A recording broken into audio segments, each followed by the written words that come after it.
Whenever I have a bad day and I just feel down, I try to remember that no matter how useless I feel, I will never be as useless as some of the echoes in Echoes of Wisdom. Man, I love how packed with content this game is, it's awesome, but at the same time, there's a surprisingly big amount of completely useless stuff in this game. From echoes to robo-echoes, let's take a look.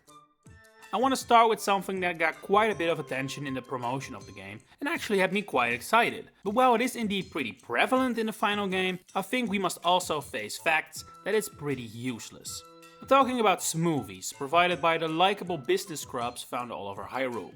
As you may be able to tell, I really wanted to like this feature, and first went into it with a ton of dedication, treating it as an essential part of the game, kinda like how cooking is in the open world Zelda games, or how buying potions has really always been. But it didn't take too long for me to realize smoothies are not on that level. They're a decent option, don't get me wrong, but there are way too many whose effects are just as easily covered by echoes. Take for example the prime purpose of the predecessor of the smoothies, healing potions, giving you ways to recover your hearts while on the go. This function is completely replaced by beds. Only in the middle of a boss battle is a smoothie the better option. But that doesn't outweigh the benefits the beds offer over smoothies in literally every other situation. Oh, and most importantly, while beds do require a brief moment of your time in order to heal, it's not like smoothies are quick and dirty.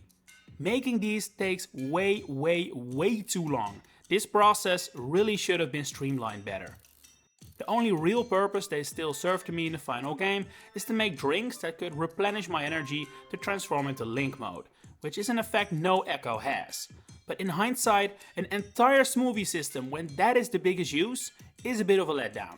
There are so many smoothie effects like faster swimming, holding your breath longer underwater, resistance to electricity and ice, and increasing wall climb speed that were lifted directly from Breath of the Wild and Tears of the Kingdom. But they made a whole lot more sense in those titles, that's for sure.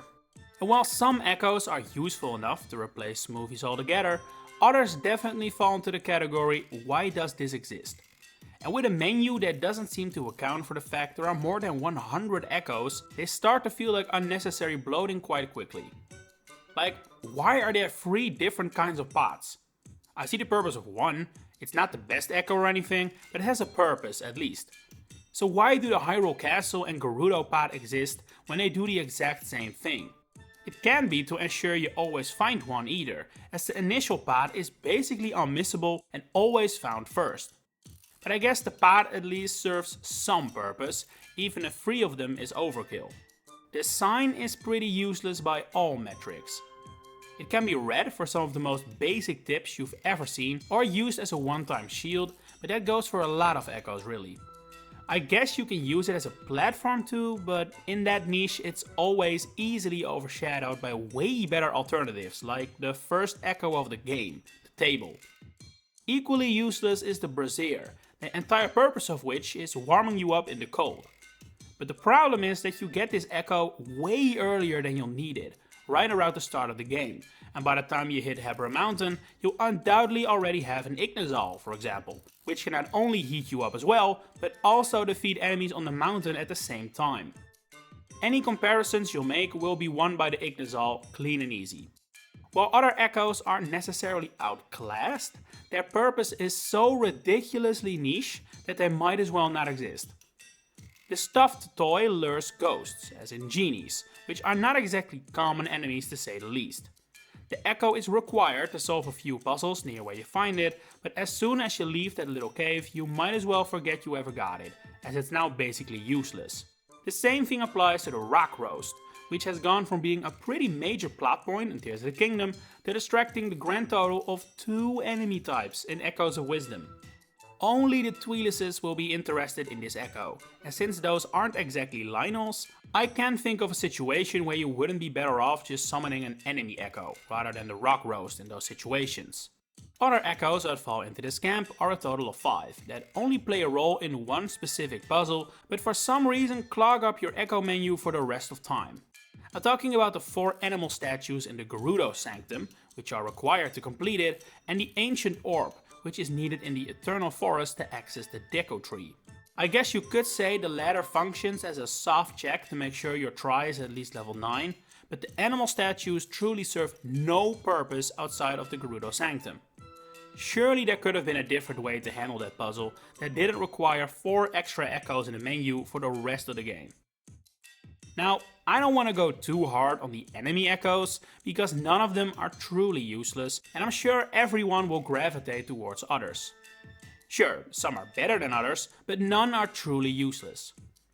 That said, there are definitely a few I would consider bottom of the barrel, and not exactly, to put it the other way around, the most useful.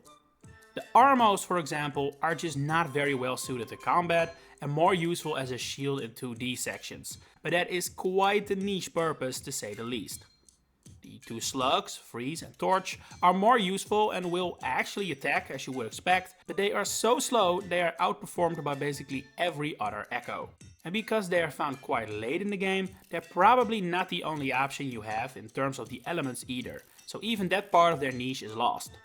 While it is a bridge too far to call this next category useless, I do think they're left without a true purpose.